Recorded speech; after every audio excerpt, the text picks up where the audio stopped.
So in 2018, actually, that was when I wrote Holy Water. It was a January, and I don't know, I just was in this writing mode. I think that week I wrote and recorded 4 songs.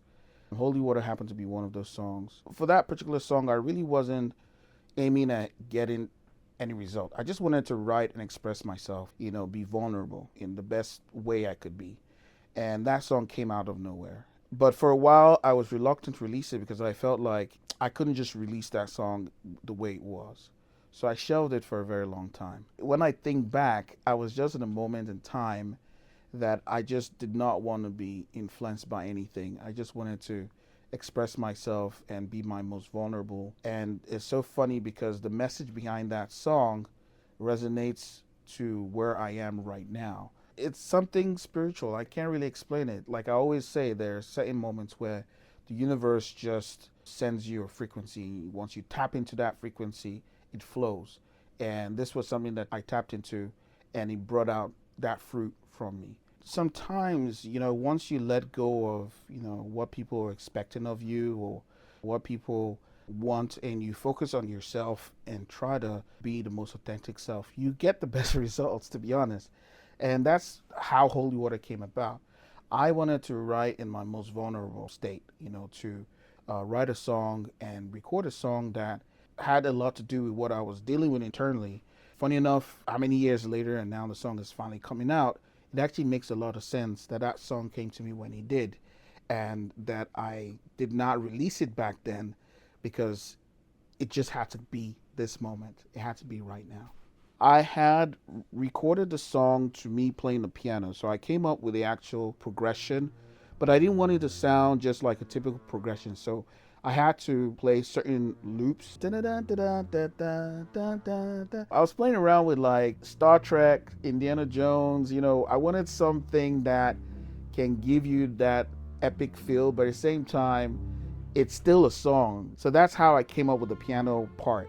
And then it dawned on me that this song did not need too much going on. It just needed voice, piano, and strings. I didn't have access to, strings. The initial version of the song was me basically sequencing the strings using Edirol Orchestra on FL Studios. Basically, that's what I did. It did what it did, but it did not have the full effect. So again, that's why I didn't release the song at the time, because I didn't have the means to get it to sound the way I wanted until now. I basically had that demo, and once I saw the opportunity to get the orchestra behind it, I had reached out and I worked with Nicole, who helped with the arrangement of the MIDI parts for the orchestra. We worked together, just making sure that we had the right sounds, the right parts. We had a nice Zoom session where we worked on all of that to get it across to the Czech National Symphony Orchestra.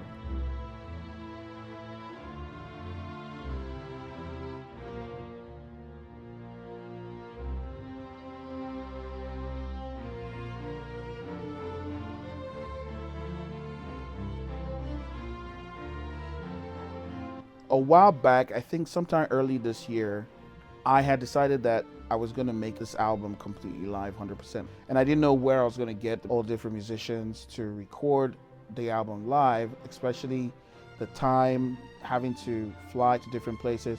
It was just something I didn't know how I was going to do. So initially I had a plan to work with a session musician who had access to other musicians and have him lead the project and get the songs out. But that didn't work out because he wanted payment right off the bat. I couldn't afford paying him what he would have asked, so I wanted to do a split share, which he wasn't fine with. So that didn't go through. Fast forward, I remembered I had come across an ad on Instagram advertising what Musiversal did, and I saved it. So I went back to my saved Instagram post and I reached out. I had no clue that they had an orchestra side of Musiversal. So as soon as I found this out, I knew that it was fate that made this happen, because I knew what I was missing in that song Holy Water. And that was how we started the process. I reached out to Musiversal Orchestra and I got to speak with Martina, who worked with me to get everything that I needed for the project. She got me in touch with Nicole. Nicole is phenomenal. She's a producer as well. and she was able to help with the arrangement. It was such a wonderful experience. I had no clue how this was going to turn out, but it actually turned out to be one of the best decisions that I've ever made. So yeah, so that's how I started working with Musiversal. As a matter of fact, the entire album is filled with a lot of Musiversal musicians that I collaborated with over Zoom calls. Basically, we did live session over Zoom calls to get all the songs recorded. I rinse my head with holy water, where all my troubles get washed up.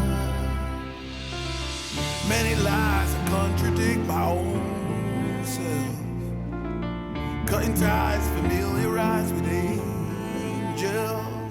Now I've learned a long time ago not to expect too much of listeners and to focus on what it is I'm trying to do, which is put something out there into the world that can change lives, that can, create meaning and, make you feel something. But if you ask that question, I just want listeners to see me basically in my most vulnerable state as an artist. I felt like for a long time I've strayed away from that 100% authentic Duncan Daniels, me at my true core, in order for me to try to adapt or to appeal to different groups of people and really not do what I really, really wanted to do. And Holy Water is a realization of that, and almost kind of like getting redeemed or baptized, to be saved in a way. It plays with those themes in terms of, coming back to your core, being honest, which is a lot of what this album is about. The title of the album is Dan Kane, Honesty and Nostalgia. A lot of people's like, what is Dan Kane? But basically, if you think about it, Dan Kane is Duncan. It's just the phonetic pronunciation of my name. So I just didn't want to call the album Duncan. So I tried to make it sound more interesting. But the true essence of the entire album is about honesty and also nostalgia, which calls back to some of the ways a lot of the music was made. Very organic, back in the day. A lot of the music was made with live musicians and was very organic, not too synthesized, had a lot of feeling and emotion and depth in it. I know music today might not be that way anymore, or, a lot of the audience listen to more of different things now, but there's something about those times that I miss personally as an artist. And I also feel as an artist. So I wanted to tap into those things in this project so I can give you a project that is honestly me, but also calls to a certain nostalgia, certain styles of music that we don't hear a lot these days.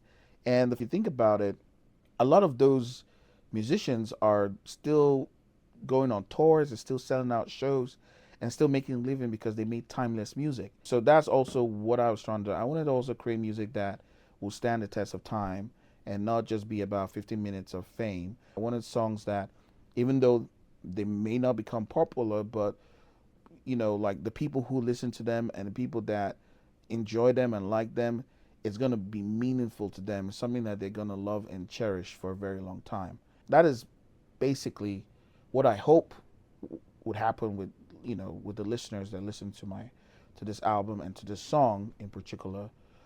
So yeah, that really is it.